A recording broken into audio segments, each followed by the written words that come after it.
Hello mortals. A lot of things are symmetrical.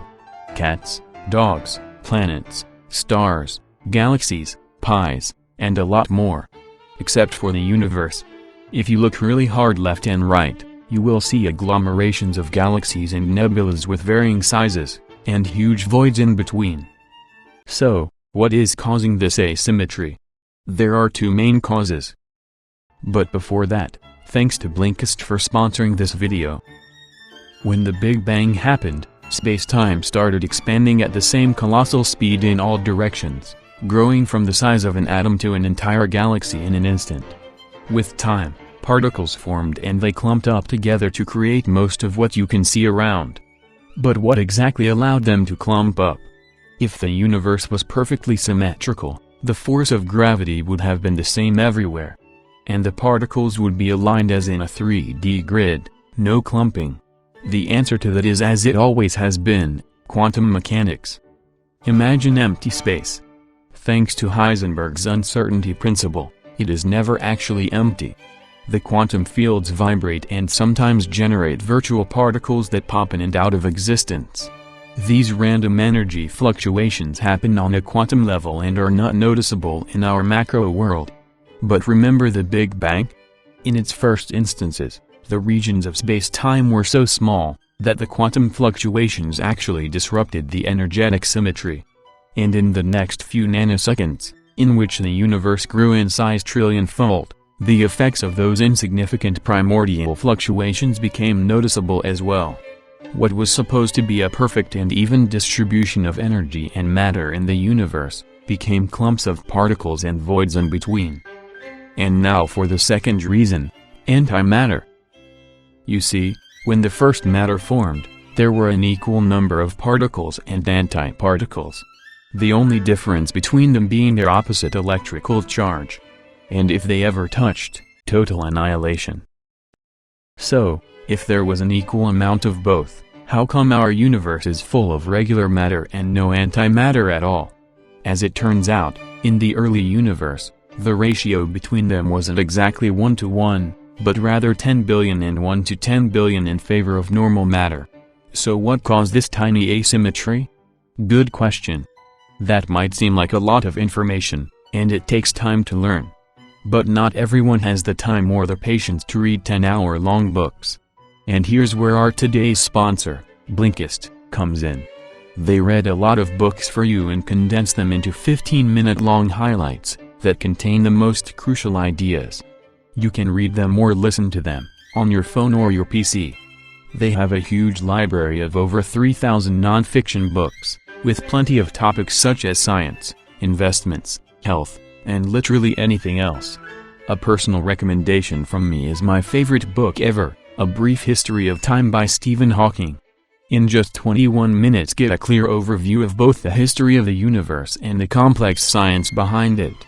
I've been using their app and I love it. The first 100 people to go to blinkist.com/sciencephile are going to get unlimited access for 1 week to try it out, which you can cancel at any time. You'll also get 25% off if you want the full membership. The link is in the description below. Since symmetry is foundational to physics, a great deal of research has looked at how and when symmetry can be broken. This is particularly true in particle physics.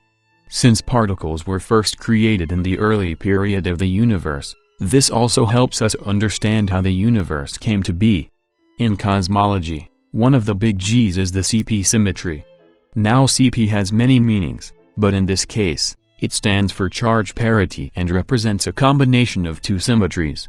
The one related to charge means that a universe made entirely of matter and one made of antimatter should behave in the same way. That is, they should be symmetrical. If CP symmetry always held, then our matter universe couldn't exist. But we know that it is sometimes violated. For example, in 1964 it was found that a neutral particle known as a chaon came in two types that were CP duals of each other. If CP symmetry were conserved, then these two types of chaons should decay at the same rate. What we found was that the two chaon types decay at slightly different rates. The difference between the two is only about 3 parts in 1,000, but it isn't zero. just like the chances of Skynet taking over the Earth, not zero. And don't worry, Admin 1 is sleeping. There are other known examples as well, but the problem is that even if you combine them all, it isn't enough to account for a matter-only universe. At the very least, there must be another way to violate CP symmetry. Based on new research published in Nature, the answer could be neutrinos. Neutrinos. Everybody's talking about neutrinos. Neutrinos. On a serious note, neutrinos don't have an electric charge, but they do appear in both matter and antimatter forms, so CP symmetry still applies to them. The problem is that they are notoriously difficult to detect. Even when you can't detect them, it is difficult to distinguish neutrinos from antineutrinos. They have strange properties. And one of the strangest is oscillation, the repetitive variation, typically in time, of some measure about a central value, often a point of equilibrium, or between two or more different states. The term vibration is precisely used to describe mechanical oscillation. It turns out that neutrinos come in 3 different types of flavors: vanilla, chocolate and strawberry. A neutrino can oscillate back and forth between each type.